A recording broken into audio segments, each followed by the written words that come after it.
Merci. Madame Narassiguin. Je rappelle à tous les orateurs qu'ils ont 2 minutes et pas davantage. Merci Madame la Présidente, Monsieur le Ministre, chers collègues. Le redressement dans la justice et la priorité éducative s'étendent aussi aux Français établis hors de France.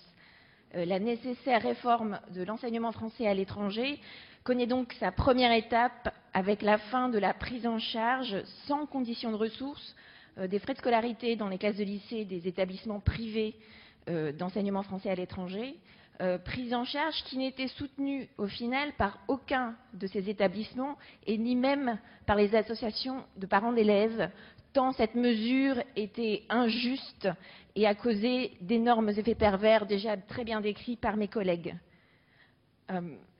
Bien entendu, conformément aux engagements du président Hollande, le corollaire à cette suppression de la prise en charge, c'est bien entendu la revalorisation du système d'aide financière, cette fois-ci sous condition de ressources, de façon à aider les familles qui en ont véritablement besoin.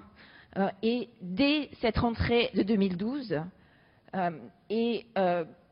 on aura bien sûr, dans les mois qui viennent, l'opportunité de mettre en place une grande réforme pour l'enseignement français à l'étranger. J'aurais pour ma part préféré qu'on mette en place dans toute sa globalité cette réforme à la rentrée 2013, pour notamment rendre les choses un petit peu plus faciles pour les familles qui aujourd'hui sont dans l'anxiété, dans l'attente de nos débats. Cependant, étant donné l'état budgétaire désastreux de la France, je comprends bien la priorité du gouvernement d'appliquer dès maintenant des principes de chasse au gaspillage et de dépenses publiques justes et efficaces. Il est donc normal que ces principes s'appliquent aussi au budget consacré aux Français de l'étranger. Merci. Merci. Vous avez scrupuleusement respecté votre temps de parole.